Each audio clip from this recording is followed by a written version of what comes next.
Remember that you've got a choice Mm. in the moment. We always have a choice.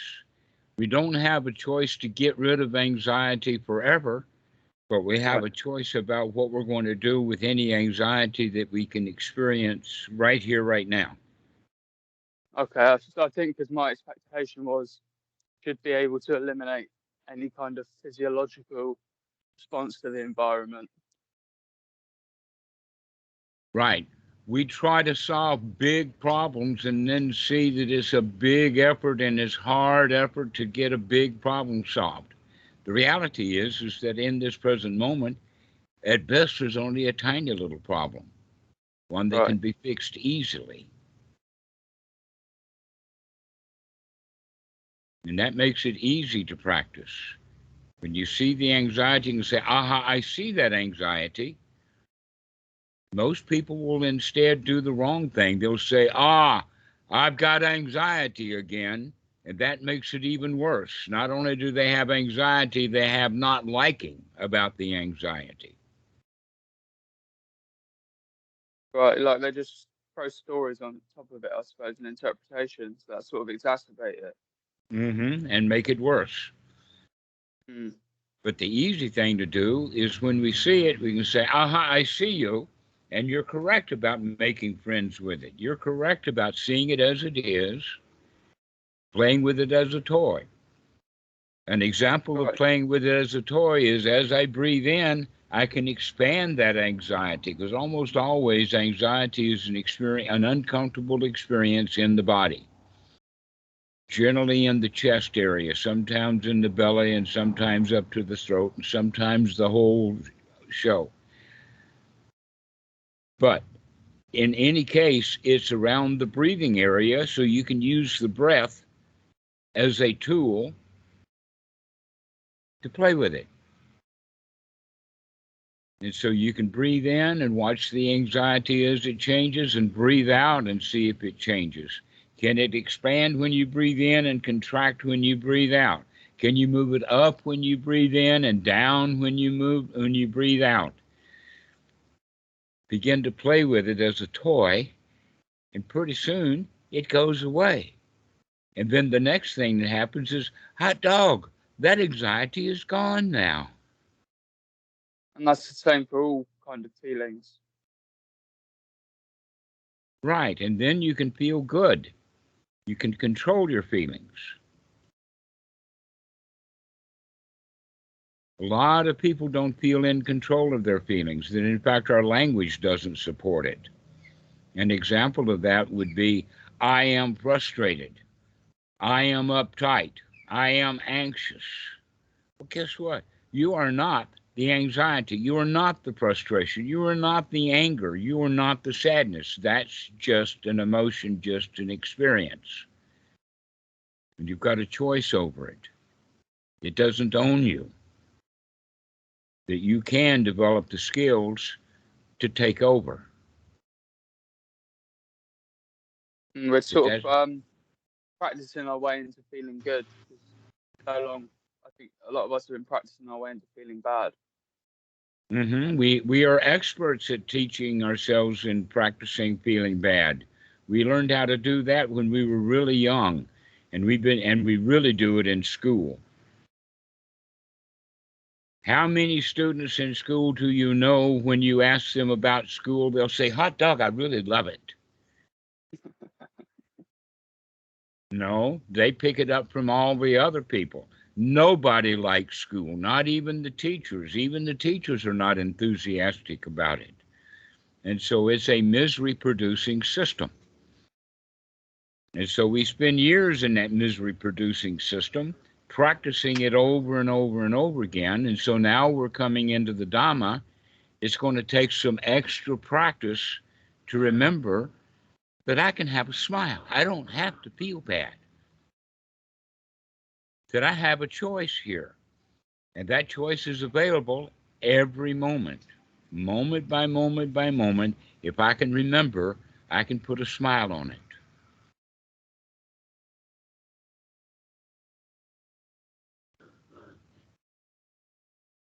Basically, that's all there is to it. You keep practicing, and pretty soon you become an expert at smiling. You know, it's kind of strange how the mind works. I practice and I feel really good. I go, wow, this really works. I feel great. And then the mind will go, yeah, but I'm sure we can want something else. We can get something else. And then it starts off again. Really strange.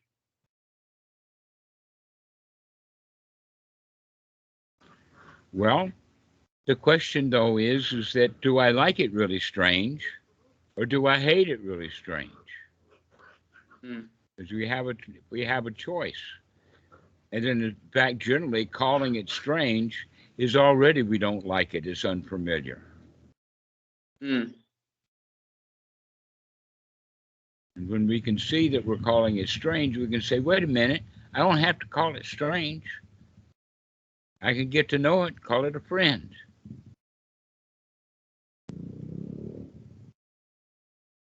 And I smile at my friends.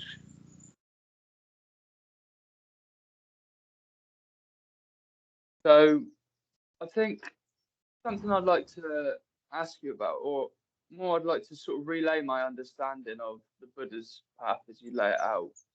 Um, I think you said before it can all come back to Dukkha Nirodha, and Mm-hmm. that unpacks to the Four Noble Truths.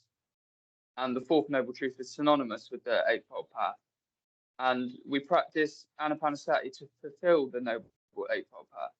Right. You could say the Eightfold Noble Path is what to do, and Anapanasati is how to do it. The Right, it's the Eightfold method. Noble Path is what to do, is to look at what you're doing and make a change. And the Anapanasati is breaking it down. Hey, look at the body and make a change. Start breathing deeper. Start knowing how you're breathing. Start looking at the body. Start relaxing the body. And then the mind also, to start looking at the mind. Start brightening and gladdening the mind. Start bringing the mind together and start liberating the mind. And then the feelings, we can start with sukha to begin to actually feel safe and secure. The reality is that you're safe and secure. There's no snakes in your vicinity. There's not even any cops. You're not being harassed or anything. You're safe. The reality is that we're safe. Can we begin to feel reality? Can we Right. feel safe and secure? Can we begin to see that everything is okay and that I can be satisfied with that? And so, in fact, we can change the way that we feel.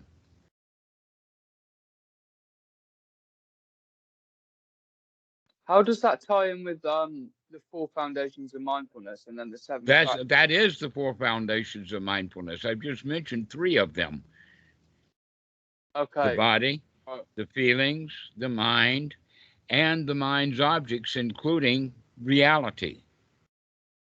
Right. Because in the Anapanasati Sutta, I think it says something along the lines of breathing in long, something to do with noticing impermanence. Is that the fourth foundation? Well, that's step number 13 is as I'm breathing in long and as I'm breathing out long, I can see a whole bunch of shit changing. And as I breathe in, I can train myself to see everything is changing. And as I breathe out, I can train myself to see everything is changing. And then step 14 would be as I breathe in, I can see that not only is it changing, it's rotting away. That some things are rotting and other things are being renewed and regenerated and made. So that changing process destroys a bunch of stuff, and it also manufactures a lot of stuff, cause and effect relationships. And I can see that a lot of stuff is rotting away.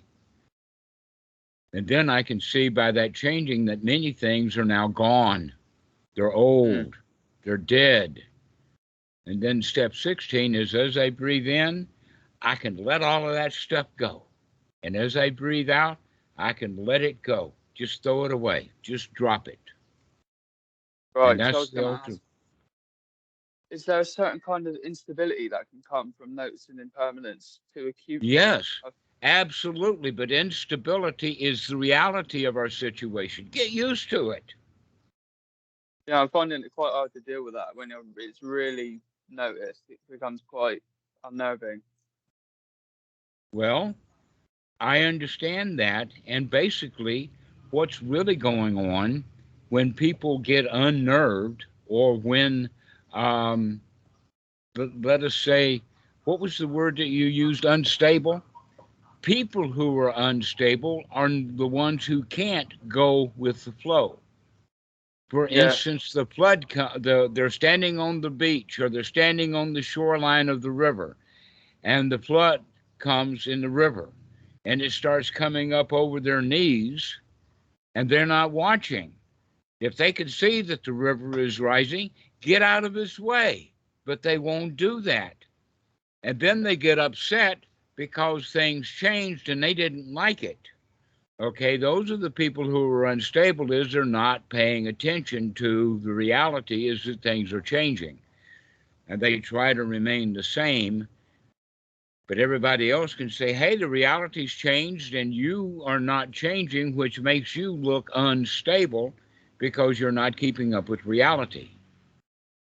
Yeah, that's right on the money. That's very poignant. I think I sort of had these habitual tendencies of trying to organize an imaginary future and get all my ducks in a row. And I kind of realized that it just doesn't No, the come to ducks are not fruition. ever going to be in a row. Can you be happy with the fact that the ducks are just following their mama, but they're not always in a row? Yeah, I'm not happy with it. It's very hard. Yeah, all them ducks, you want them to be in a row, but the fact is that they're just following their mommy. And what I mean by following their mommy is the cause and effect.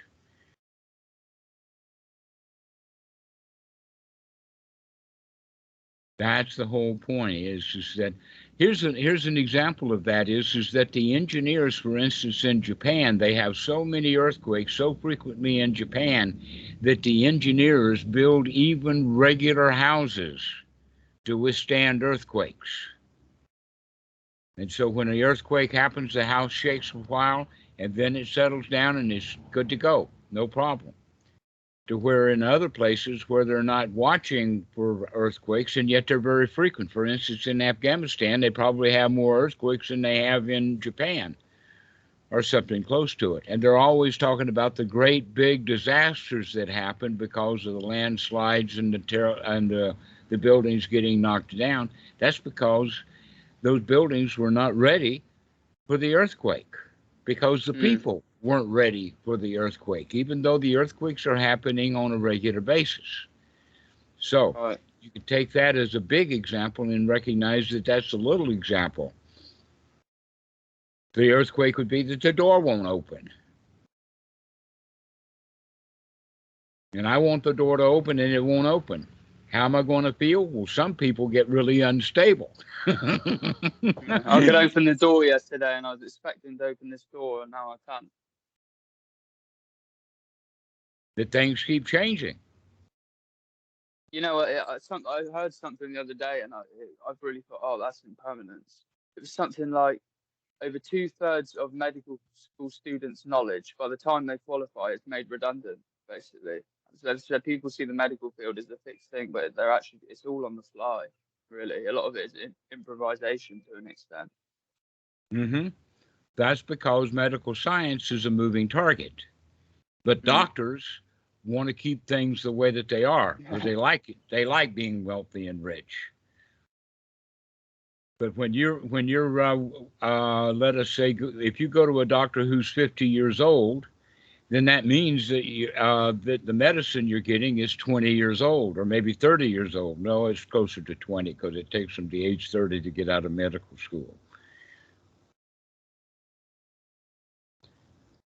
And so that's the way of looking at it is that they try to keep it fixed to where it won't stay fixed. Mm. Medical science is a moving target, just like earthquakes make the earth move, and the flood comes, and the change and the boundaries or the shoreline of the river changes. And our job is to see reality as it is and adapt to that. as opposed to adapting to what we think it should be, which we call idealism. We keep thinking about how good it could be if I could make it the way that I want it to be made, or the way that I can dream up it being made, to where real joy, real happiness is just seeing the way things actually are and getting a big load out of that. Yeah, I know. So it's very evident. Yeah, it's so hard to get out of the habitual tendency of planning and expecting. And So this is why we want to remember to keep practicing this, because it's very easy to fall back into the old habits of seeing things the way you want them to be rather than seeing things the way that they actually are. And once we think we know what things are supposed to be, that changes fairly slowly, and reality is fast. It changes quickly. And so we have to kind of keep up.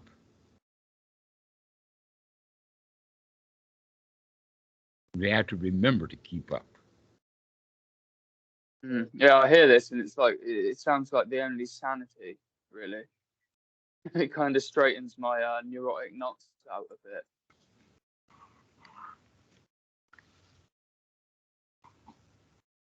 All right.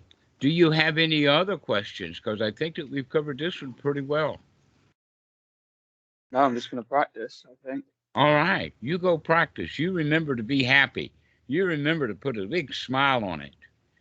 Yeah, you always remind me, Dhammarato. That's why I ring you. All right. We'll keep calling back, and I'll keep reminding myself to remind you correctly. Oh, brilliant. Thanks a lot. All righty. Well, we'll see you later. See you later.